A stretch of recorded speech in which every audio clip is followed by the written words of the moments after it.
Oke, aku akan mulai bahas. Kalau biasanya kita nunggu 1000 yang gabung, sekarang kita nunggu 2000 yang gabung. Dan sudah hampir 2000 orang yang nonton di Igoy. Langsung aja melipir ke Igoy supaya bisa lihat chartnya di sini. Ada yang bilang ngeri-ngeri sedap. Baiklah, kalau gitu saya mulai dari IHSG dulu. Pastinya teman-teman M-Traders udah pada ngerti ya, kalau IHSG itu tidak bisa sepenuhnya dijadikan patokan. Tapi hari ini IHSG ini mencerminkan apa yang terjadi di market kok.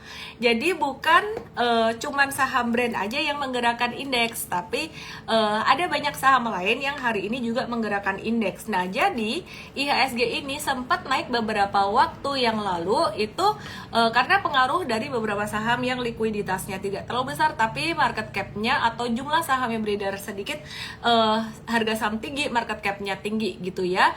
Nah, jadi frekuensi transaksinya waktu itu juga cukup lumayan, meskipun likuiditasnya nggak terlalu besar, bid overnya tidak terlalu besar gitu ya. Nah, kemudian perhatikan di sini, ini hari ini IHSG hijau, ini sebenarnya beneran naik, cuman market beneran mewakili market naik, cuman teman-teman tidak perlu terlalu memusingkan IHSG naik sampai kapan. Seperti yang saya review berkali-kali, kita fokus pada saham per saham. Nah, masih ingat dong saya bilang apa? Kalau The Fed ada turunin suku bunga, efek positifnya yang pasti nomor 1 ke sektor perbankan, 2 properti, 3 teknologi, dan yang keempat sektor lain-lainnya termasuk komoditas dan juga sektor retail. Kita flashback dulu yuk ke saham-saham dari sektor perbankan. Impact-nya gimana sih?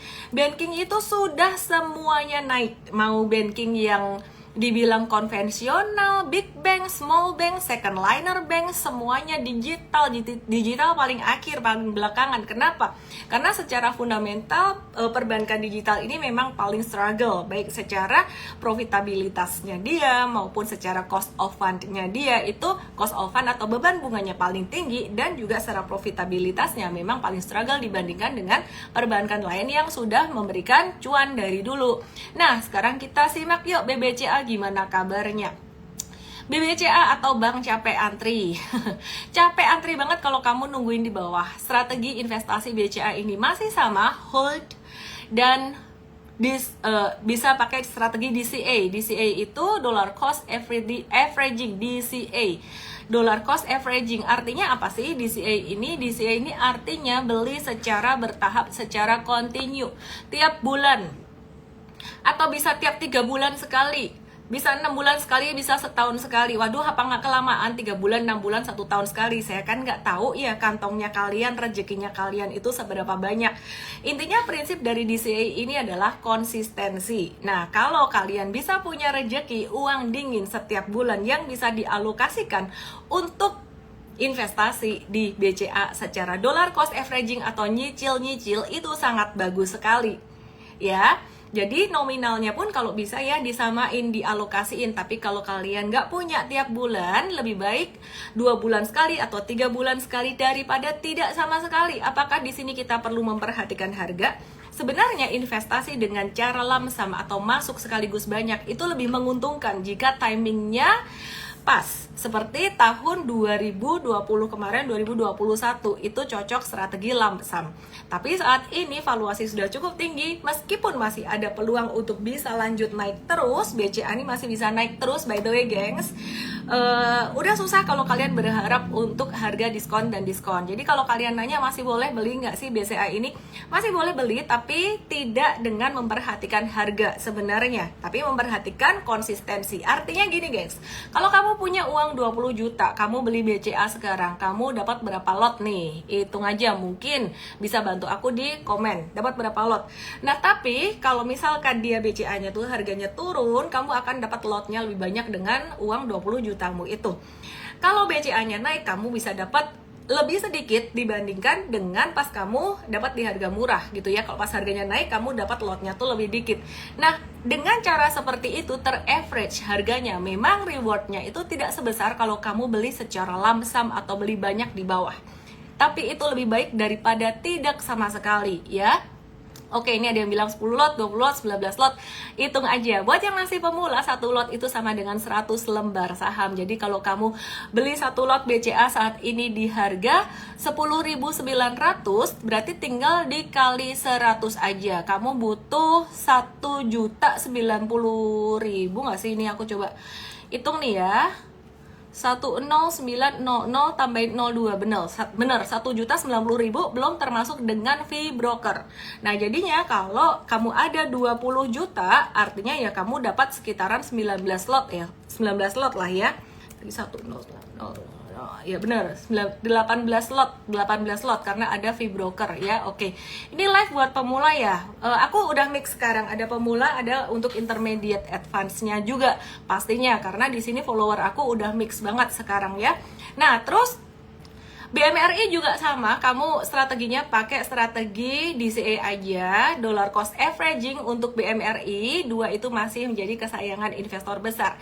Nah, BBRI ini kamu masih bisa lamsam terakhir. Udah ya, nanti next month kalau udah naik lagi itu udah nggak bisa lamsam lagi. Oke, BNI gimana? BNI ya DCA aja lah ya, oke. Terus, Miss, kenapa ke sell on news? Pertanyaan bagus, nanti aku akan bahas. Oke, jadi The Fed nurunin suku bunga 25 basis poin, kata analis-analis yang memprediksi. Kenyataannya The Fed turunin suku bunga 50 basis poin. Banyak yang nanya bingung, waduh ini jelek nggak sih? Sebenarnya kalau ada yang nanya jelek atau enggak itu sangat beralasan sekali. Kenapa? Karena dengan The Fed nurunin suku bunga 50 basis poin, artinya sebenarnya The Fed itu melihat bahwa perekonomian di Amerika itu sangat melambat sekali. Kalau secara GDP tidak ada perlambatan, GDP pertumbuhan negatif selama 2 kuartal berturut-turut, memang itu belum disebut sebagai kategori resesi. Tapi ingat dong, tanggal 5 Agustus kemarin sempat heboh ya, katanya Amerika resesi. Kenapa? Dengan indikator Samrul, dengan melihat pengangguran yang jelek banget angkanya, Amerika dikatakan sudah resesi. Wah, ini efek dari apa? Ini sebenarnya efek dari The Fed waktu itu naikin suku bunga tinggi. Naikin suku bunga tinggi itu tujuannya buat ngerem perekonomian supaya inflasi tidak terlalu besar. Kenapa inflasi menjadi sangat tinggi sekali waktu itu? Karena pada saat pandemi, kalau kita tarik ke belakang lagi, The Fed-nya ngegas suku bunganya dienolin, terus mereka ada melakukan cetak uang atau quantitative easing, cetak uang banyak, uang beredar, inflasi, tapi tidak ada pertumbuhan secara perekonomian. Singkat cerita, sekarang The Fed melihat, waduh, ini aku ngeremnya kayaknya udah kebablasan nih. Inflasinya udah turunnya bablas ya. Terus penganggurannya juga udah jelek banget. Saya ingat banget sebelum Jackson Hole, Jerome Powell ya itu mengatakan bahwa kalau kita menunda lagi ini bakalan telat, inflasinya bakalan menjadi sangat rendah sekali dan ekonomi menjadi hard landing. Supaya tidak terjadi hard landing, diturunkanlah suku bunga 50 basis point. Singkat cerita, ada negatifnya, di jeleknya ada positifnya. Jeleknya ini menunjukkan bahwa ekonomi Amerika tuh lagi sulit, lagi slow down. Di China juga lagi slow down, di Indonesia lagi slow down. Tapi kabar baiknya teman-teman, Bapak Ibu semuanya tuh gak perlu takut. Kenapa? Karena pasar saham itu melihat secara forward looking. Mereka tidak melihat kondisi saat ini. Hal itu juga terjadi ketika pandemi 2020, justru malah pasar sahamnya naik. Kenapa? Karena kondisi kebijakan moneter dan fiskal itu sangat longgar sekali. Dalam arti cetak uangnya banyak, suku bunganya dienolin. Mereka mau, The Fed dan juga pemerintah Amerika mau benar-benar ngegas perekonomian gitu. Pasar saham ngikutin yang mana? Pasar saham ngikutin, ngedengerin kata The Fed, ngikutin suku bunga gimana, ngikutin kalau ada cetak uang atau ada QE, quantitative easing. Meskipun ekonominya jelek banget pada saat pandemi kemarin, kacau, ekonominya berhenti, tapi sebenarnya secara real ya ekonominya kan sebenarnya agak sangat terhambat sekali dengan kondisi pandemi kemarin. Tapi pasar sahamnya malah naik. Jadi menurutku Bapak Ibu semuanya gak usah takut dengan berita resesi. Kenapa? Karena pasar saham tuh forward looking. Nah tadi ada yang nanya, kok nggak sell on news? Sebenarnya bukan nggak sell on news juga. Hari ini pasar saham itu merespon positif suku bunga turun 50 basis poin dengan beberapa saham perbankan dan banyak saham menguat, tapi menguatnya tuh bukan yang rally gila-gilaan. Nah, di Amerika sendiri sebenarnya terjadi sell on news di mana pasar saham Amerika kemarin itu gak ngegas loh. Pasar saham Amerika itu agak-agak slow down gitu loh ya. Jadi agak melambat. Nah, di Indonesia kenapa hari ini lebih hijau dibandingkan dengan Amerika? Karena kemarin Bank Indonesia udah ngeduluin motong suku bunga 25 basis poin. Padahal harapan dari para analis ini, mereka berharap bahwa oh, ini kayaknya BI bakalan suku bunganya tetap nih, bakalan nggak diturunin. Ternyata diturunin. Terus The Fed 25 nih, ternyata turunnya 50. Jadi sebenarnya dalam tanda kutip ini lebih bagus daripada ekspektasi mereka. Ini akan nge-boost atau ngegas perekonomian, lebih bagus daripada ekspektasi para konsensus analis ini. Kesimpulannya, hari ini pasar saham Indonesia bisa naik lebih tinggi daripada pasar saham Amerika. Nah, saya cuma mau bilang bahwa penurunan suku bunga yang pertama kali dalam 4 tahun ini dan sebesar 50 basis poin. 50 basis poin itu pernah dilakukan oleh The Fed pada tahun 2008. Waktu itu terjadi krisis finansial global karena subprime mortgage ya, karena pasar properti di Amerika waktu itu terjadi bubble dan bubble-nya pecah. Oke, ada pertanyaan kritis seperti ini, pertanyaan yang sangat bagus sekali. Kalau suku bunga terlalu cepat diturunkan, nanti dolar Amerika itu cepat turunnya. Ekspor Amerika jadi rame, jadi laris karena harga ekspornya jadi murah gitu ya. Terus kemudian banyak negara yang juga bakalan masuk ke emerging market termasuk ke Indonesia. Kenapa? Karena suku bunganya mungkin masih dianggap lebih tinggi, masih lebih prospektif. Percaya deh, Indonesia dan Malaysia banyak asing yang mau masuk ke sini gitu. Pertanyaannya, apakah nanti akan terjadi bubble lagi di berbagai sektor? Di sektor teknologi, properti, finansial, apakah akan terjadi bubble? One day mungkin akan terjadi bubble, tapi gak usah terlalu khawatir dengan bubble. Bubble itu masih lama. Sekarang tuh baru awal. Istilah kata kalau pesawat itu baru manasin mesin, baru mulai akan lepas landas. Wis. Bentar ya, baterai laptop kok nggak nyolok. Oke, jadi istilah kata tuh pesawat baru akan lepas landas. Nah, aku kalau bilang pesawat mau lepas landas kayak gini, mungkin di hati Anda, di jantung Anda tuh udah mulai deg-degan, dak-dik-duk-der. Rekomen dong, Miss, buat besok. Aku kalau ngerekomen nggak cuma buat besok. Kenapa? Karena kalau cuma buat besok, itu buat 1 hari, cuannya dikit, gengs, gitu loh. Tapi kalau kita nge-review saham, kamu ngikutin saya setiap hari, kamu akan dapat, oh kira-kira mana yang bagus untuk jangka menengah dan panjang. Oke ya? Nah, terus komen matiin ya, sorry ya, distracted, ada yang nanyain hamster apa segala macam. Sorry yang di IG aku matiin dulu komennya. Oke, terus pertanyaannya tadi kan nanya ya, ini bakalan bubble nggak sih? Banyak yang skeptis. Nah, ingat Sir John Templeton bilang apa? The bull market born on pessimism, grow on skepticism, mature on optimism, and die on euphoria. Maka dari itu Anda jangan hanya dimainkan oleh emosi saja. Tadi ada yang cerita bahwa ada lo temen aku lo bingung, katanya The Fed mau turunin suku bunga, dia ketakutan langsung jual semua sahamnya. Big Banks-nya dijual. Saya tepuk jidat, saya mikir dong, oh ya, ini karena mungkin belum terliterasi. Jadi Bapak Ibu, ya itu masih nggak apa-apa, impactnya apa? Nggak rugi juga gitu loh, cuman kehilangan peluang atau kehilangan kesempatan. Jadi baiklah, intinya saya mau kasih tahu bahwa turunnya suku bunga The Fed yang pertama kali ini menjadi awal atau signal yang bagus buat bull market di 2025, di mana masih akan ada penurunan suku bunga yang berikutnya dengan total penurunan suku bunga kemungkinan mencapai 175 basis poin, bahkan bisa mencapai 200 basis poin. Nah, pertanyaannya nih, apakah nggak ada downside-nya? Apakah nggak ada sentimen negatifnya? Pasti ada. Apalagi ini kalau udah naik banyak, pasti investor-investor gede, mereka mau profit taking juga.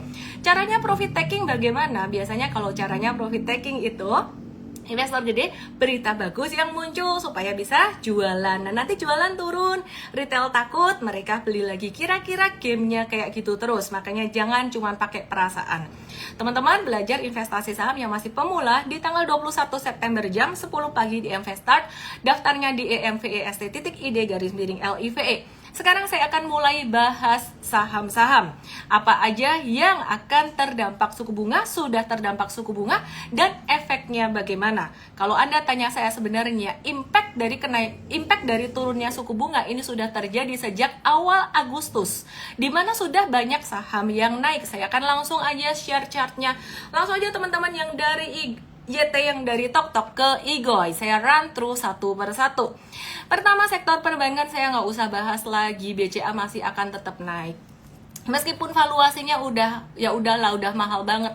BMRI ini udah naik secara percentage jauh lebih tinggi dari BCA. Jadi mungkin dia agak berat naiknya. Secara valuation dia juga sudah lebih mahal daripada BCA. BBRI masih akan ada upside-nya. Jangan lihat jangka pendeknya. Kalau jangka pendeknya kayak gini, ini candle seperti ini apalagi merah. Wah, ini mah tanda turun, ini profit taking jangka pendek. Udah nggak usah dipusingin. Gak usah dipusingin, ini ada flag ya, ini tanda dia mau lanjut naik lagi. Kalau Anda mau ngajarin anak Anda untuk masuk ke saham atau teman-teman Anda masuk ke saham, saham ini lumayan cocok buat yang pemula karena resikonya kecil. Kalau ada turunnya, ya itu malah jadi kesempatan untuk masuk ya. Intinya modalnya disesuaikan aja, jangan kegedean. BBNI saya juga nggak akan bahas lagi karena BBNI hari ini gap up, bukan waktunya buy sebenarnya. Kalau mau beli pakai strategi DCA dollar cost averaging alias nyicil gitu ya. Ini kalau trading udah bukan waktunya buy, gengs, gitu loh. Jadi ini kalau trading tuh tinggal ngehold doang. Kecuali untuk investing dengan strategi dollar cost averaging atau nyicil dikit-dikit, dan bukan dengan cara lump sum atau hajar bleh, bukan dengan cara beli banyak. Saya langsung aja run through dari sektor perbankan. Ini ada saham BNGA. Dengan fundamental yang bagus, valuasinya juga ya menurut kita udah nggak murah lagi, tapi masih akan tetap bisa naik. BNGA sampai jangka menengahnya hingga akhir tahun nanti, ini upside-nya berpotensi mencapai 2.200, disclaimer on, bisa lebih tinggi, bisa lebih rendah. Intinya dalam jangka panjang dia masih menarik. BNGA ini bagus untuk trading atau investing. Sebenarnya bagus untuk investing, tapi sekarang sudah bukan best price. Trading pun masih oke ya. M-Trade ini ada review buy sekitaran tanggal 10 September di harga 1925. Jadi kalau teman-teman mau dapat bimbingan trading itu bisa belajar dengan M-Trade. Tapi kalau sama sekali belum pernah, itu di invest aja. Ya, kesimpulannya buat kamu-kamu yang punya BNGA dengan modal di bawah Rp2.000 itu sebenarnya masih menarik untuk hold. Tetap akan ada fluktuasi jangka pendek ya, dengan potensi retracement atau turun normal jangka pendek hingga level 1960. Buat teman-teman yang di TokTok yang di YT, mari yuk kita ke Igoy supaya bisa lihat chart dari berbagai saham yang saya akan share. Pertama, saya run through sektor perbankan karena sektor ini yang paling sensitif dengan suku bunga. BBTN adalah bank yang sangat mendominasi untuk KPR buat kalangan sektor menengah ke bawah. Nah, berbeda dengan BCA ya, BCA ini KPR-nya untuk menengah ke atas ya, jadi lebih ke komersil untuk BCA. Nah, sekarang kita akan lihat BBTN ini bagaimana sih sebenarnya BBTN secara tren harga sahamnya dan juga valuasinya. Ya, jadi kalau saya nggak salah ya, need to confirm juga KPR BCA itu sekitaran 122 triliun, KPR BTN 2023, angka 2023 itu 257,92 triliun di data yang dikumpulkan oleh tim saya barusan. Saya minta cari ya, please correct me if I wrong. Intinya BTN ini sangat terpengaruh sekali dengan sektor properti dan adanya kebijakan atau relaksasi di sektor properti baik dari pajak maupun dari DP itu akan sangat meringankan sekali orang mau beli KPR. Nah, jadi BBTN ini kemarin habis breakout. Kalau hari ini kalian belum dapat BBTN-nya, ya udah tunggu aja retracement-nya. Jangan kejar harga ketika kondisi market lagi kayak gini. Akan selalu ada retracement atau akan selalu ada correction di market. Tunggu dulu deh, 1 minggu lagi mungkin akan ada correction di sini. Dan BBTN di sini berpotensi untuk menuju 1.600 dalam rentang waktu pendek. Perkiraan kurang dari 1 bulan di sejak saya share malam hari ini. Nah, jadi BBTN sendiri intinya jangka menengah panjang masih bagus, jangka pendek wait and see dulu. Kalau mau investasi di BBTN, bagaimana nih investasi di BBTN? Boleh dengan cara dollar cost averaging atau masuk bertahap, atau mau cara lamsam aja ya saat ini ya. Kalau aku di BBTN, aku lebih melihat valuasinya. Saya lebih suka dengan cara strategi lamsam, alias langsung masuk gitu. Nah, tapi sekali lagi aku mau kasih disclaimer, ini resikonya besar untuk strategi lamsam. Mesti kamu benar-benar mengerti tentang cara investasi saham dulu. Belajar di Investart 21 September jam 10 pagi, daftarnya di emvest.id_live ya. Jadi kalau gak mantep untuk investing di saham ya, jangan langsung-langsungan beli saham. Tidak semua orang cocok berinvestasi saham. Bisa jadi beberapa orang cocoknya investasi di obligasi dan juga di reksadana. Saya akan jelaskan lain waktu ya, karena hatinya dak-dik-duk-der terus. Kemudian selain BBTN, saya akan jelaskan tentang NISP, di mana NISP ini juga memiliki fundamental yang bagus, yang selengkapnya dijelaskan di Invest ya, karena saya akan run through banyak saham hari ini. NISP dalam jangka pendek bisa berpotensi menutup gapnya yang terjadi di bulan Maret atau April 2024 ini, dan berpotensi menuju angka 1445 dalam rentang waktu kurang dari 1 bulan. Disclaimer on, artinya ini possibilities bukan kepastian. Dengan melihat tren yang seperti ini masih potensi menuju ke level 1440 sampai 1445. Secara valuasi NISP tidak bisa dibilang murah lagi, tapi secara tren harga saham masih menarik, masih potensi naik. Ingat, ini bukan rekomendasi buy buat kalian yang belum pernah belajar saham. Jadi kalau kalian nanya saham-saham perbankan yang tadi saya mention ini arahnya kemana? Arahnya masih ke atas dalam jangka menengah, tapi jangka pendek ada potensi akan ada koreksi atau retracement dulu. Nah, sekarang saya akan bahas saham perbankan lainnya. Bagaimana dengan yang syariah? BRI Syariah ini sudah menjadi emiten perbankan syariah yang cukup besar. Kalau dibandingkan dengan BTPS, memang BRI Syariah lebih besar daripada BTPS. Nah, tapi saya mencermati di sini secara tren harga saham dan secara valuasinya. Secara valuasi, BRI Syariah tidak bisa dibilang murah lagi. Secara tren harga saham, BRI Syariah juga baru aja breakout dan sudah naik dari breakout sideways panjangnya. Tepatnya breakout dari angka 2900 pada tanggal 17 September 2024 yang lalu. Langsung aja ke Igoy gengs untuk melihat chartnya. What to expect dengan BRI Syariah ini? Bagaimana kalau Anda punya BRI Syariah? Kasih ruang untuk retracement ya. Jangan takut kalau ada retracement atau turun sampai ke level 2900. Nah, kalau ada koreksi atau retracement sampai 2900, itu sebenarnya masih normal correction. Asalkan dia jatuh dengan volume transaksi kecil. View saya BRI Syariah ini kalau turun dia akan normal retracement aja, dan kemudian dia akan lanjut naik ya. Jadi intinya tetap sama, BRI Syariah berpotensi untuk menuju 3.880 sampai 3.900 hingga akhir tahun 2024 ini. Disclaimer gengs, bisa lebih tinggi, bisa lebih rendah dari itu, tidak ada kepastian di capital market atau di pasar saham. Tapi dalam perjalanannya menuju 3.880 sampai 4.000 itu bukan garis lurus yang naik terus. Perjalanannya itu merupakan bentuk chartnya itu bisa zigzag kayak gitu ya. Jadi ada zigzagnya dikit lah. Jadi kalau ada retracement, normal retracement is just okay. Jadi hold aja. Pertanyaannya buat yang belum punya atau yang baru mau buy, bagaimana wait and see dulu teman-teman. Saya agak nggak nyaman kalau Anda beli di level ketinggian dengan resistance monthly yang udah tinggi, terus kemudian di sini secara daily-nya juga udah ada candle merah seperti ini. Candle merah volume kecil ini sebenarnya menunjukkan slowdown dalam beberapa hari ini. Tren besar arahnya masih naik, tapi jangka pendeknya ini agak-agak istirahat. Waduh, wis nanti aku ketinggalan peluang lagi, aku nggak dapat saham apa aja gitu loh. Aku tuh baru nonton live sekitaran seminggu yang lalu, akun aku aja belum jadi. Tenang. Ada satu prinsip bisnis yang ingin saya bagikan buat Anda, dan satu prinsip investasi yang sangat penting sekali buat Anda. Saya di capital market di pasar saham sejak tahun 2007. Dan Ketika terburu-buru mengambil keputusan itu adalah keputusan yang tidak baik. Bukan karena sahamnya tidak baik, tapi biasanya setelah itu kalau ada fluktuasi bakalan dakdikdukder dan salah dalam menjualnya. Membelinya bisa benar, jualannya bisa salah. Kenapa? Karena belinya dakdikdukder terburu-buru. Warren Buffett mengatakan, entah Warren Buffett atau siapa, pokoknya saya dapat quotes ini yang bukan dari saya, jadi saya kasih tahu aja dari Kong Buffett kalau nggak salah. Dia mengatakan gini, kalau kamu terburu-buru, kalau kamu ragu-ragu, lebih baik tidak. Kalau kamu terburu-buru, kalau kamu ragu-ragu, lebih baik tidak. Pertanyaannya, kalau tidak, terus nanti aku ketinggalan peluangnya gimana? Tenang, market buka setiap hari.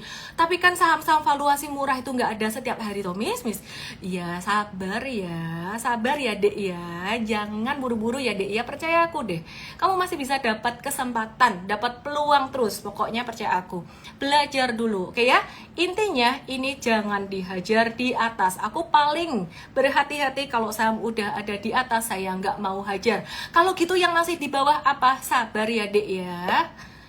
Berani-beraninya ya saya panggil dek ya. Padahal ini yang nonton mungkin usianya banyak yang di atas saya juga.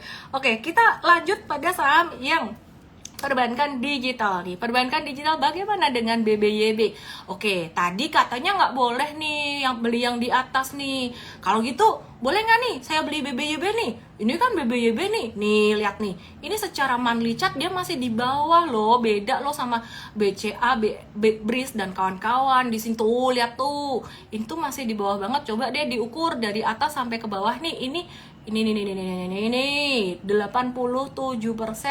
bahkan 91% turunnya. Waduh, kalau aku tarik lagi dari atas 92%.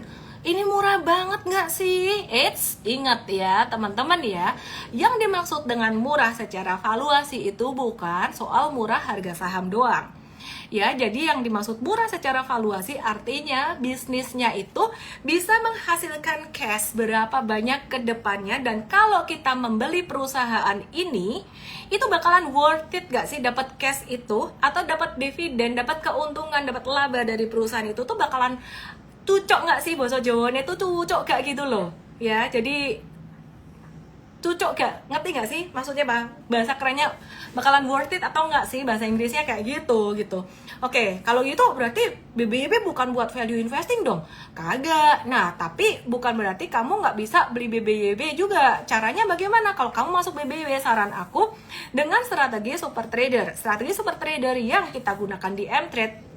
Mungkin ada yang bilang, oh itu trend following ya, itu Darvas ya. Kita tidak serta-merta mengadot trend following atau Darvas saja, tapi udah dikembangkan jadi strategi yang utuh, yaitu strategi untuk membaca siklus atau cycle. Oke, gak usah berpanjang-panjang, langsung aja kita baca siklus atau cycle-nya si BBYB ini bagaimana. Sejak dia kembali downtrend dari Januari kemarin, ini dia Januari sampai di Maret 2024 itu stage 4. Langsung aja ke Igoy gengs untuk bisa melihat chartnya di sini. Ini stage 4. Kemudian sideways dari Maret sampai sekarang ini ya, sampai September 2024 ini di stage 1. Ya, jadi belum stage 2 toh, belum. Nanti kalau dia breakout dari resistance terdekatnya 316 atau 320 jebol ke atas ini, aku ganti warnanya ya, jadi warna pink lucu ini ya. Jadi warna pink ini atau merah ini, breakout dari warna pink ini dia baru masuk dalam periode uptrend. Dan kalau kalian perhatikan tadi dari level tertinggi sampai level harga terendahnya itu sempat turun 90% lebih. Artinya secara psikologis itu masih fear, masih takut. Loh katanya, ini kalau orang pinter, pendengar saya yang pinter, pendengar yang budiman, yang pinter nih, bakalan nanyain balik saya dengan apa yang saya sudah katakan sendiri. Katanya Sir John Templeton bilang, bull market born on pessimism, grow on skepticism, mature on optimism, and die on euphoria. Kalau gitu ini masih pesimis, orang-orang masih skeptis. Boleh nggak sih saya nyolong start beli di sini? Oke, aku jelasin lagi ya. Kalau kamu nyolong start di sini pakai strategi super trader kita, ini bukan pakai strategi fundamental. M-Trade pun ada nyolong start beberapa hari yang lalu. Yang paling penting adalah kamu mesti punya stop loss-nya. Stop loss-nya di bawah angka 278 ya, mungkinan sekitar area 268 atau sekitaran area 260, intinya di bawah 278. Bisa dikasih ruang sedikit supaya nggak kena support terus mantul lagi. 278 adalah support. Kalau kamu pas kasih stop loss di situ, bisa kena di situ terus mantul lagi. Intinya kalau spekulatif buy pada masa stage 1 adalah masa pesimism. Benar, bull market born on pessimism. Jadi kalau kamu belinya pas stage 1, pas masa orang-orang lagi pesimis, ya seandainya dia uptrend, cuanmu itu paling banyak. Beda dengan kalau kamu beli di stage 2, udah uptrend, masuk di situ, ya kamu masih cuan, tapi mungkin cuanmu gak sebanyak kalau kamu beli di stage 1.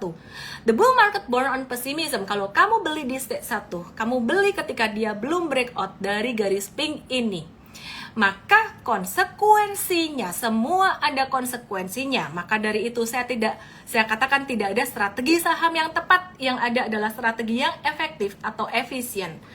Maka konsekuensinya adalah kamu harus nunggu. Nunggu apa toh? Nunggu dia breakout. Oh gitu, berapa lama? Ya mene ketehe. Nggak ada yang tahu. Tapi dengan The Fed turunin suku bunga seperti ini, kalau saham-saham yang lain sudah melaju, bisa jadi dia juga ikutan melaju gitu. Jadi kesimpulannya, saya bisa mengatakan bahwa BBYB ini termasuk saham perbankan yang laggard. Laggard itu belakangan naiknya, tapi bukan berarti tidak bisa naik. Ya ini berarti kesimpulannya spekulatif dong. Ya semua masuk saham juga spekulatif, cuman ini percentage naiknya tuh lebih kecil dibandingkan yang lain, lebih lambat. Oke lah, mau beli atau enggak terserah kamu. Ini bukan rekomendasi buy. Intinya kalau kamu mau buy, aku kasih tahu konsekuensi positifnya atau hal positifnya adalah kamu dapat cuan lebih banyak daripada orang yang udah belinya di uptrend atau pas dia udah breakout dari garis pink ini, dari 318 ini. Cuman resikonya ya, kamu mesti nunggu dikit. Nunggunya berapa lama? Perkiraan aku sih nggak lama, tapi aku nggak mau kasih harapan yang berlebihan buat kalian, jadi saya nggak mau ngomong yang terlalu bagus di sini. Siapin stop loss jika dia jatuh di bawah 278, kayaknya saya ngocehnya udah panjang lebar di perbankan. Aku mau move ke sektor yang lainnya. Kalian paham nggak sih sebenarnya pas aku cerita tentang BBYB tadi? Itu adalah edukasi ilmu, cara menganalisis, cara membaca siklus mahal harganya. Paham nggak? Cece cantik bisa kasih 2 layar Cece dan layar komputer. Maaf, tidak bisa. Aku mengutamakan yang di Igoy. Kenapa? Sorry, karena yang nonton di Igoy udah dari 4 tahun. Dan mereka, ya aku mau fokus di Igoy gitu loh. Jadi ke Igoy aja ya saya. Oke. Paham nggak? Paham nggak? Makasih Miss, tadi sudah kena mental di BBYB. Nah ini dia nih buat yang masih kena mental. Kamu harus belajar dulu memperkuat the why and the how-nya. Oke, karena banyak yang bilang paham. Saya akan lanjutkan dan ada yang minta analisa UNVR. Kayaknya perlu deh aku bahas Unilever nanti ya. Aku masih mau bahas, sebenarnya aku masih kepengen di sektor perbankan. Tapi kok ya boleh deh satu aja perbankan, singkat aja. Di sini Arto M-Trade udah review buy beberapa hari yang lalu dan udah cuan. Jadi jangka pendeknya sebenarnya sudah mulai rawan profit taking. Aku mau move ke sektor yang lain ya, ke sektor yang lain. Apa kabarnya nih sektor yang lain? Saya akan move ke sektor properti. Ya properti lagi. Pasti kau mau pamer cuannya Asri ya dong, pamer cuan dong. Ada cuan, ada ini, harus kasih lihat. Meskipun demikian, kamu nggak harus beli ini kalau belum beli ini ya. Jadi nanti kita ada peluang yang lainnya. Ya buat kasih semangat teman-teman yang belum pernah ngerasain cuannya di saham. Asri, trailing stop kita di bawah 242, bukan di 242 tapi di bawah 242, tepatnya berapa?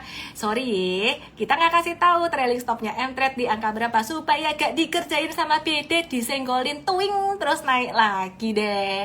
Ya kan sayang ya. Terus kemudian Pani, Jangan buy tapi mau pamer cuan aja dikit. Wih, pamer terus, kasih dong kesempatannya yang masih di bawah lo. Tadi tak kasih lo, pelan-pelan lo. Simak ya, ntar saya kasih lagi. 82% nih. Wih, udah breakout lo. Pani sideways terus hari breakout. Asri bisa nyusul breakout nggak sih? Bisa jadi, bisa nyusul breakout lagi ya. Oke, aku mau hapus resistance di sini. Kok nggak bisa dihapus sih? Kenapa dihapus resistance-nya? Oh, the sky is the only limit. Ya, aduh, ini kok nggak bisa dihapus ya, kesel aku. Hoi tim coach, tolong bantu hapusin dong. Saya nggak suka ini di 11.000 dikasih resistance di sini. Twing. Nah, itu maksudnya round number. Waduh, ini Miss Ellen strong bullish di Pani. Nggak, bukan. Jangan, saya nggak suruh buy di level ketinggian seperti ini. Tapi iya, the sky is the only limit. Tapi ini sebenarnya buat ngehold doang. Bisa cuan cepek hun nggak sih? Bisa sih cuan cepek hun. Kamsia kok aguan ya. Karena kamu udah backdoor listing di Pani. Jadi ada saham yang bisa naiknya banyak ya. Jadi kita trade berdasarkan chart, benar-benar chart, tidak ada bisikan-bisikan sana sini. Kalau dibisikin beli, itu artinya mereka mau jualan. Dibisikin jual, itu artinya mereka mau beli. Jadi kalau ada yang ngebisikin aku, Ellen beli malah tak jual. Oke. Ya, oke, kita lanjut dengan sektor properti yang lainnya. Aku cepet aja dan kalian mesti nonton ini tuh mesti fokus, jangan disambi-sambi buka WA, ditinggal-tinggal sebentar nanti kepotong-potong kamu bingung ya. Nah, jadi sektor properti yang saat ini masih ngetem slow melo itu ada CTRA. Dia pergerakannya tuh nggak terlalu kenceng, gengs, tapi ini kelihatan banget sebenarnya lagi ada akumulasi gitu.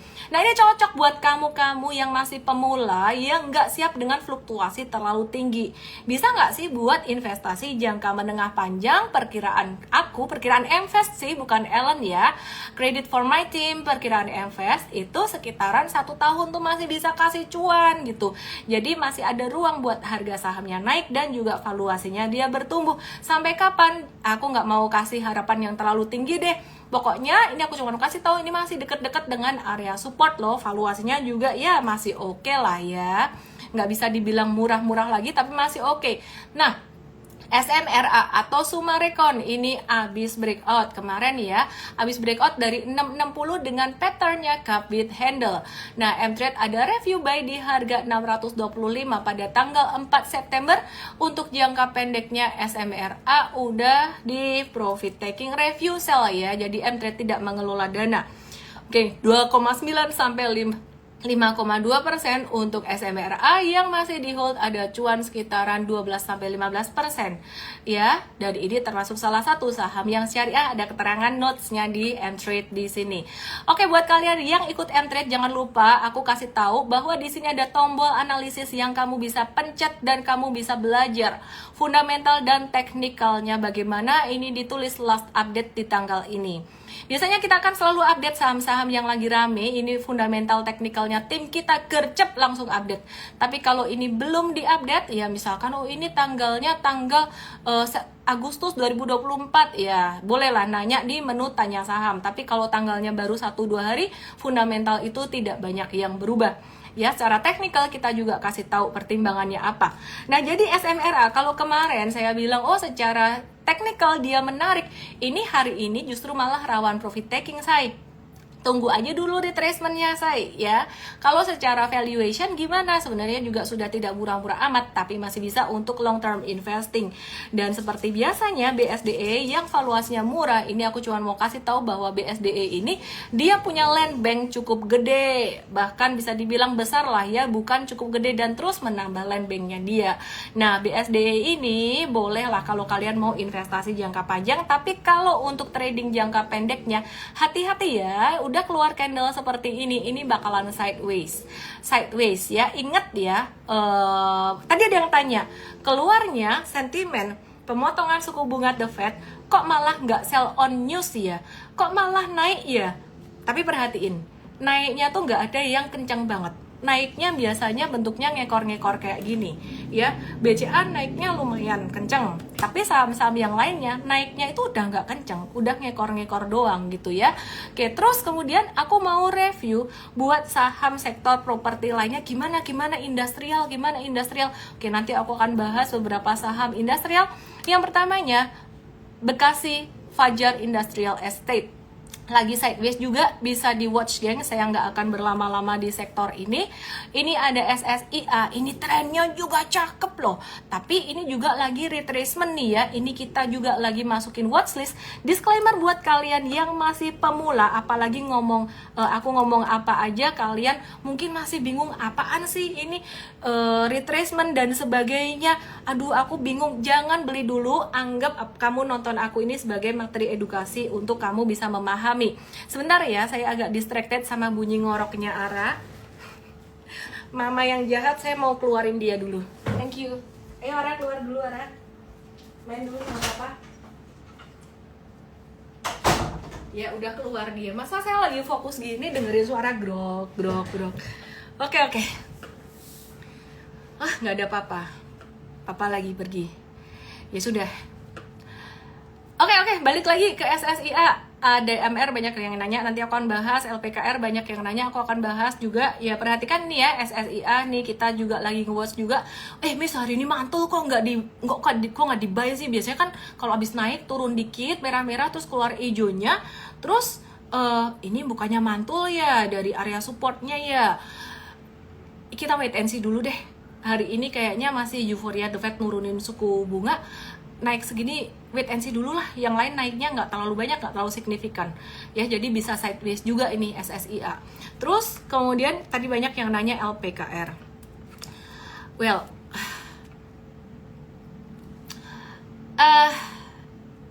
mau jawaban panjang atau mau jawaban yang straightforward, teman-teman? Mau jawaban yang detail atau mau jawaban yang to the point? Langsung aja ke Igoy buat ngelihat chartnya. Buy or no buy? Jawab di komen. Jawab di komen. Yang ditotok, yang dietik boleh ke Igoy untuk bisa lihat chartnya, say. LPKR, buy or no buy? Buy or no buy? Buy or no buy? Tulis di sini. Kayaknya kalian yang udah ikut M-Trade tahu saya bakalan ngomong apa. Jawab. Ellen, no buy. Kenapa no buy? Breakout loh, Miss. Volumenya tinggi loh. Tuh kan tadi kan ya merah gara-gara pas turun aja. Pilihan saham tuh banyak, gengs. Pilihan saham tuh banyak. Ini ada yang bilang kolesterol. Hehehehe. Pilihan saham tuh banyak. Ini perhatiin ya. Aku mau kasih satu clue penting banget ya. Perhatikan. Ini tuh liquidity-nya kecil, tiba-tiba volume kecil. Wih, hari ini naik, breakout nih. Miss, bukannya beberapa saham breakout kayak gini tuh bagus toh. Satu, fundamental. Dua, katanya trading nggak ngeliat fundamental. Oke. Likuiditas. Ini likuiditasnya baru lompat sehari. Saya akan biarkan dia untuk sideways. Miss Ellen mah sentimen. Kalau grup ini yang main aja Miss nggak mau. Iya sih, jujur kata ya, dulu aku pernah main. Ada 1 atau 2 ya saham dari grup ini. Itu tuh patternnya cakep banget, fail. Lagi sama, patternnya cakep banget, fail.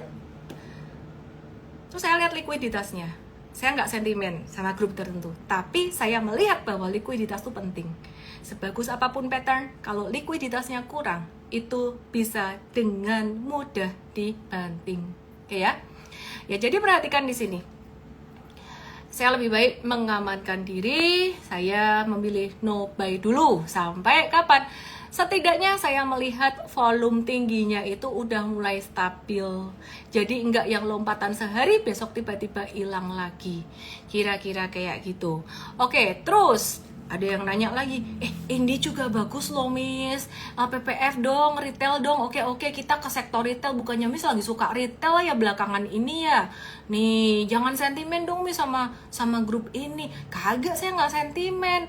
Oke, ini patternnya cakep nggak sih? Patternnya flag kayak gini cakep. Oke, cakep, kita watch ya. Ya, jadi LPPF kita watch dengan notasi high risk. Kalau kamu gak siap stop loss, jangan masuk di sini. Tahu ya? Loh, kok dilabel high risk? Katanya kalau likuiditasnya oke, ini ya likuiditas tuh dilihat dari bid offer ya, dan juga ngelihat dari konsistensi volume. Tapi ini volumenya bukannya dia udah konsisten ya volumenya si LPPF ini. Coba lihat ke IGOI ya saya yang ada di Tok yang di YT. Iya sih, cuman coba lo perhatiin ekor-ekornya dari saham ini. Ini habis naik tinggi, turun lagi. Ini habis naik tinggi, turun lagi, artinya gampang ngeprank. Habis turun, habis cut loss, balik naik lagi. Misalnya ya, ini saham yang tipe kamu kalau beli di atas dia bisa cepat turun, kamu cut loss dia bisa naik gitu loh. Jadi kalau misalkan mau masuk di sini ya ngetes dulu aja. Tapi ada banyak saham yang lagi bagus, ngapain milih yang harus kayak gini? Ini kita masukin watchlist tapi nggak harus. Oke. Nah, saya mau nanya teman-teman di sini, siapa yang cuan dari saham sektor retail? Siapa yang cuan dari saham sektor retail? Boleh tulis di chat room. Saham pilihan saya, pilihan M-Trade itu mungkin nggak berubah-ubah.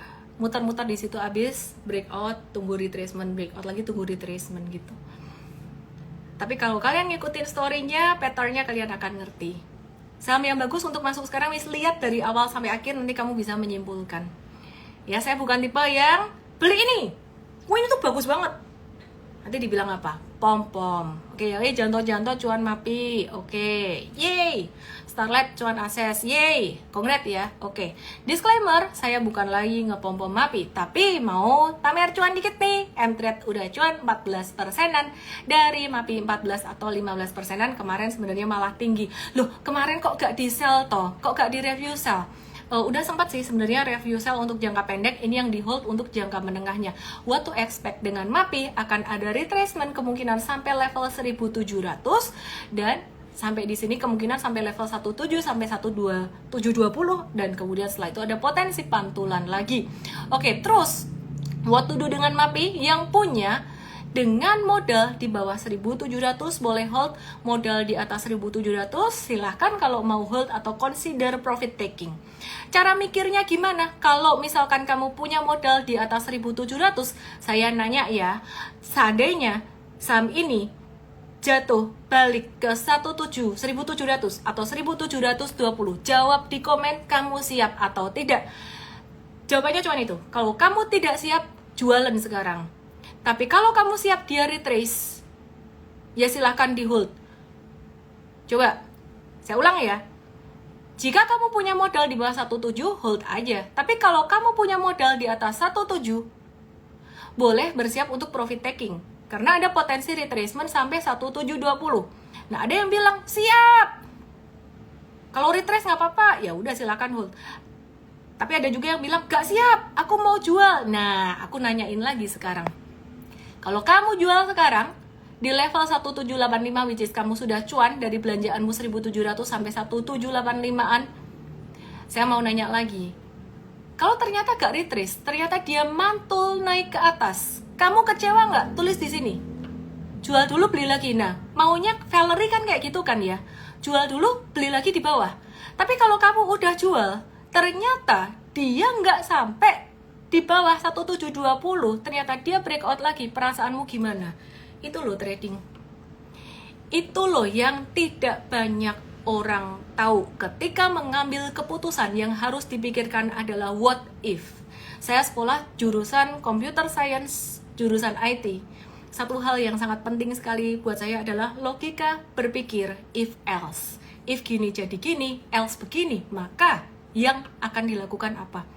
Kalau trading juga begitu, investasi ya begitu. Van Dillim bilang beli lagi. Masalahnya beli lagi kalau dia udah naiknya kencang sampai 1800, 1900, kamu beli lagi nggak? Oke, paham ya? Jadi itu pentingnya belajar dulu. MAPI, wes toh, lan kasih tau aja toh, Miss. Kesimpulannya gimana? Kesimpulannya? Ya M-Trade sih modalnya di bawah ya 1555 ya kita hold kesimpulannya M-Trade. Kalau kesimpulannya kalian ya saya nggak tahu modalnya kalian di angka berapa. Kalau belum punya gimana kesimpulannya? Ya tunggulah, tunggu retracement kalau dikasih ya. Ngeselin deh jawabannya kayak gitu terus. Mbok yang kepastian. Memang aku yang gambar chart ngasih kepastian. Gak bisa ngasih kepastian, BD aja gak bisa ngasih kepastian, dipentung BD lain. Masa aku retail ya suruh ngasih kepastian, siapa sih saya? Ya kan? Mari kita lihat S Hardware. Beberapa hari yang lalu kita ada review buy ketika dia breakout dari downtrend lainnya, dan sekarang S Hardware memasuki uptrendnya jauh lebih cepat daripada Mitra Adi Perkasa yang sideways-nya lama. S Hardware sideways-nya sebentar doang. Nah, ini bisa sampai ke level berapa? 830 itu resisten yang lumayan kuat, dan dia ada potensi untuk koreksi sampai ke level 795 normally ya, ada koreksi sampai 795-an, bisa lebih rendah sedikit gitu. Jadi arahnya kemana? Arahnya tetap naik, tapi ada potensi normal correction atau normal retracement. Nah, hari ini banyak saham naiknya tuh sebenarnya nggak kuat. Artinya apa? Naiknya nggak kuat, dalam jangka pendek bakalan ada retracement. Jadi kamu jangan merasa FOMO, terutama traders jangan merasa FOMO. Selalu ada kesempatan buat traders. Oke ya? Oke, terus Raus dong. Bahasin Raus dong. Raus ini gimana sih? Raus ini dia masih di stage 1. Beda sama Akses, beda sama MAPI. Masih ingat nggak tadi saya bahas BJBR? Stage 1 konsekuensinya apa? Keuntungannya apa? Konsekuensinya apa? Stage 1 keuntungannya adalah kamu dapat lebih murah dibandingkan yang beli breakout dari 442. 442 itu level membatasi, dia sideways. Breakout dari 442 itu uptrend. Di bawah itu sideways di stage 1. Pertanyaannya, keuntungan dari stage 1 itu kan dapat barang lebih murah ya. Pertanyaannya, resikonya apa? Konsekuensinya apa? Konsekuensinya kamu nunggu lebih lama. Kalau kamu nggak mau nunggu lebih lama, berarti milihnya Akses atau MAPI pas retracement. Sampai di sini bisa dipahami antara dilema Akses, Raus, dan juga MAPI. Bisa dipahami? Kalau paham, tulis paham. Kalau nggak paham, tulis enggak. Yang di TokTok, yang di YTS, sekali lagi chart aku cuma share di Igoy karena ya aku udah live di Igoy dari bertahun-tahun yang lalu, dari 2020 ya, dan banyak viewersnya di sini. Paham nggak? Ih, galak banget ya. Paham nggak? Paham nggak? Paham. Mantap deh, mantap. Oke, sekarang aku mau bahas siapa yang galau di Unilever dari tadi. Minta Unilever dong, Unilever. Oke. Aku mau nanya dulu sih sebenarnya sebelum aku jawab ya. Aku harap kalian mengerti. Komen ngapain aku matiin kalau mau nanya ya. Aku bersihkan semua gambar-gambar ini. Kenapa suaranya jadi kayak Shinchan ya? Aku bersihkan semua gambar-gambar ini. Menurut kalian, Unilever ini lagi di stage berapa, say? Nah, ini ada yang nanya, Raka Minho. Unilever stage berapa, Miss? Jawab. Stage berapa? Miss, hari ini ngajarnya semangat sekali. Padahal belum makan loh, saya loh. Stage berapa? Jawab. Unilever. Ya, ini stage berapa? Stage berapa? Dek Gus 17 pinter. Stage 4 sayang. Fanny bilang stage 1. Belum stage 1. Kok bisa belum stage 1 nih? Ku kasih tahu ya. Aku zoom in lagi. Sejak dia breakdown dari ini. Aku matiin komennya biar kalian bisa lihat lebih jelas. Ke Igo ya saya. Lihat di sini ya saya. Kenapa aku bilang say? Karena aku sayang sama kalian semua. Kalau nggak sayang nggak nge-live tiap hari. Pegel-pegel abis nge-gym pun tetap harus live. Sejak dia jebol ke bawah dari 2340, ini dia balik ke stage 4-nya lagi. Jadi ini masih downtrend. Loh, tadi kok spekulatif buy. Belum stage 1. Tadi keluar hijau tebel, volumenya juga tebel. Di akhir sesi ada buangan. Ya, jadi ini spekulatif buy on weakness. Pertanyaannya, kalau spekulatif buy on weakness dengan kondisi seperti ini keuntungannya apa? Resikonya apa? Selalu berpikir seperti itu. Konsekuensinya apa? Keuntungannya apa? Ya, keuntungannya kamu dapat murih banget. barangkali ini jadi bottom kan. Di Astra International kita dapat kayak gitu soalnya. Astra tuh di M-Trade sama di M-Fast kurang lebih hampir di bottom. Dapat murih banget, cuannya paling bagus. Tapi apakah harus cuannya perfeksionis? Enggak harus. Menurut aku, kalian yang bukan M-Traders, bukan M-Investors, lebih baik wait and see dulu. Kenapa? Karena kalau di M-Trade, dipandu ada stop loss-nya dikasih tahu, bukan dikasih tempe. Nah, kalau kalian bukan M-Traders, ini breakdown dari supportnya, support jadi support baru 2170, breakdown dari sini. Yang ada malah panik dan bingung. Ya, jadi nanti malah panik dan bingung. Jadi sebaiknya teman-teman yang masih pemula jangan spekulatif. Tapi cuan ya wes, kayak endang bungkus cuan. Nah, cepetan bungkus cuan. Pertanyaan Miss, pertanyaan. Kapan dia berubah menjadi stage 1? Jawabannya simple banget. Aku ganti warna biar secara visual kalian dapat. Langsung aja lihat di Igoi. Lihat di Igoi Chin, lihat di sini. 2170 itu jadi support baru. Selama dia sideways-nya di sini gak jebolin di bawah 2170, landai di sini terus malah belok ke atas, bentuknya misalkan ya, bentuknya kayak gini, naiknya pelan-pelan pun gak apa-apa. Lah, ini dia jadi stage 1 ini. Apalagi dia kalau bisa naik di atas 2340. Loh, kenapa? Ada apa dengan 2340 ini? 2340 atau 2330 ini adalah level psikologis.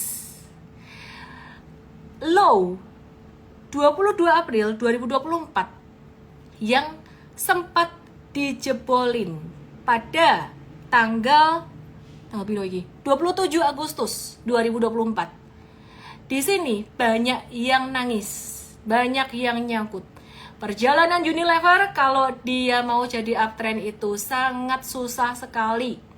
Pelan-pelan, alon-alon, kayak siput banget. Jadi buat kalian yang gak sabaran, better jangan. Gak kelihatan share screen-nya Aditya Trinugroho, langsung aja ke Igoi Say. Yang di YT, yang di Tok memang gak ada share screen-nya. Aku ulangi lagi, perjalanan Unilever untuk menuju uptrend ini agak lama, agak susah, ya. Jadi kalau kamu masuk ke situ, kamu mesti harus siap. Siap apa? Siap duitmu mandek lama, pelan-pelan.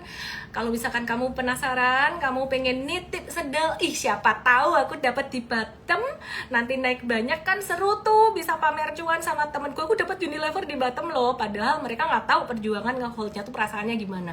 Biar kamu nggak baper, belinya dikit aja atau nggak usah sama sekali, karena banyak saham lain yang potensial. Kalau kamu ngikutin dari awal sampai akhir dan kamu ngikutin tiap hari, kamu akan melihat tahu mana saham yang lagi menarik yang ada di retracement. Meskipun di live saya tidak terang-terangan ngomong. Tujuannya bukan bikin kamu penasaran, bukan karena pelit, tapi biar fokus dan biar belajar. Karena kalau kamu fokus belajar, yang untung kamu sendiri, bukan saya. Masa ada stage 0 Sudartohan, BNW Moka? Lucu kalian. Oke. Terus aku mau ngebahas ADMRA, sektor komoditas ya. ADMR gimana kabarnya nih? Di banyak yang nanya ADMR, Kamsya Cici, Kamsya juga Verizon. Kita lihat ADMR ya, bagaimana kabarnya ADMR? ADMR-nya hari ini breakout lagi, Cin. Loh, kok bisa breakout lagi? Kemarin bukannya udah breakout 2 hari yang lalu? Iya, ini breakout another resistance. Emangnya ada banyak resistance ya buat ADMR? Banyak sekali. Kenapa? Karena trend sideways-nya gede. Waduh, ketemu sideways lagi. Kalau ketemu sideways itu berarti gerakannya bakalan poco-poco dong. Iya, makanya kalau kamu trading di ADMR, kamu bisa gemes. Kenapa? Gemes karena dia tren naiknya gak akan cepet, gak akan jelas. Tren naiknya itu kadang dia naik, kadang dia turun. Ya, jadi kamu bakalan bingung, kadang udah di stop loss dia naik lagi gitu. Nah, by the way, M-Trade ada review buy ADMR sekitaran 2 hari yang lalu. Saat ini sudah cuan dan kita sudah mulai bersiap untuk profit taking jangka pendek. Ya, waduh, aku baru mau beli, M-Trade-nya udah mulai profit taking aja, makanya belajar dulu. Oke ya? DPR ada mengesahkan Undang-Undang APBN 2025.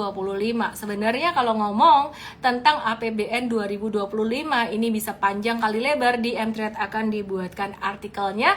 Boleh deh besok kalau ikut morning briefing di BAM diingetin. Tapi impact positifnya apa kalau Pak Prabowo nanti jadi presiden dengan APBN 2025 yang saat ini sebenarnya sudah disahkan, udah bisa nyolong start, mau lihat kebijakannya ke depan tuh apa.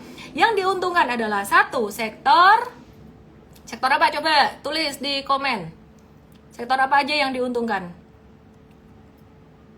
ICI Kodel Maharsi ya, valuasinya masih murah, untuk long term masih bisa, untuk jangka pendek nanti deh saya kasih lihat, atau besok aja di morning briefing.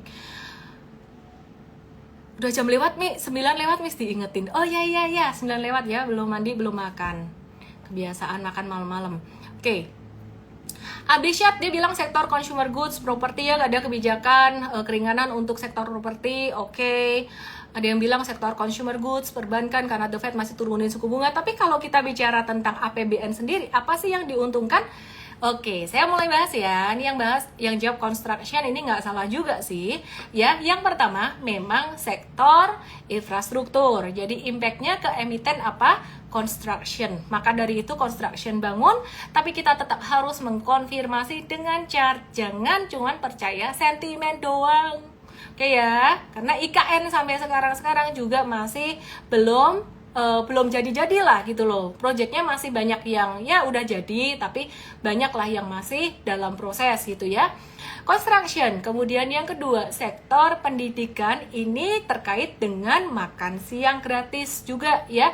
Alokasi anggaran pendidikan ini lumayan gede dan sektor ini sangat terdampak. Nah, sektor consumer goods juga akan terdampak tapi tidak semua. Oke, terus kemudian sektor kesehatan. APBN 2025 juga memprioritaskan kesehatan. Ya, jadi impact-nya ada di beberapa saham sektor kesehatan seperti contohnya Kalbe Pharma dan KF. Ini bukan trading recommendation, is not an investing recommendation. Ini hanya run through APBN 2025 ya. Kemudian sektor energi ada Pegas, ada PTBA, ada Adaro yang juga akan diuntungkan, dan energi hijau Adaro ini juga dia akan berfokus ke energi hijau, sebenarnya green energy. Ini juga akan menarik ke depannya. Tapi sekali lagi, keputusan investasi kita masih kembali pada numbers. Investasi ke valuasi, trading based on chart. Kemudian sektor UMKM atau ekonomi kreatif ini akan menguntungkan perbankan. BBRI yang fokusnya pada pembiayaan UMKM, di mana saya bilang BBRI untuk investing masih menarik. Ya, ke depan juga masih menarik. TLKM gimana TLKM?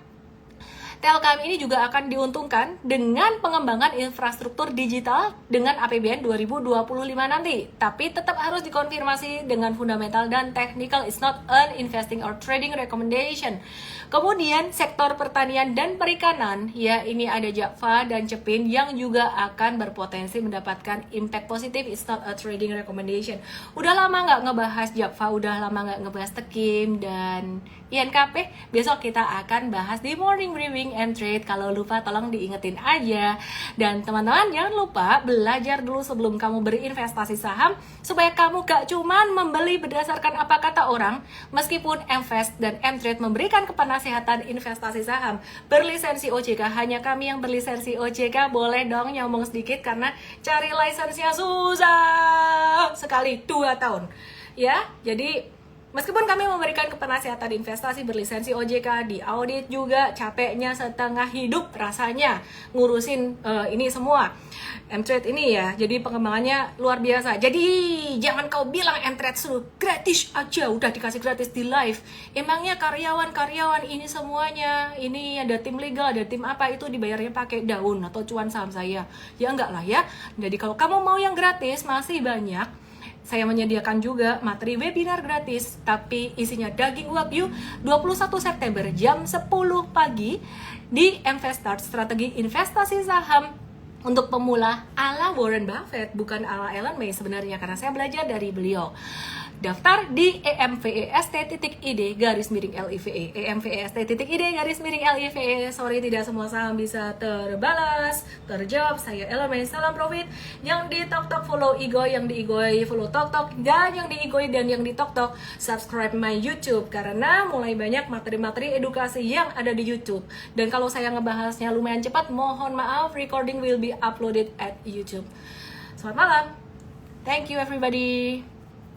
Please spread the words untuk ajak orang-orang nonton live saya setiap malam ya. Oke? Dan juga Investart. Dadah.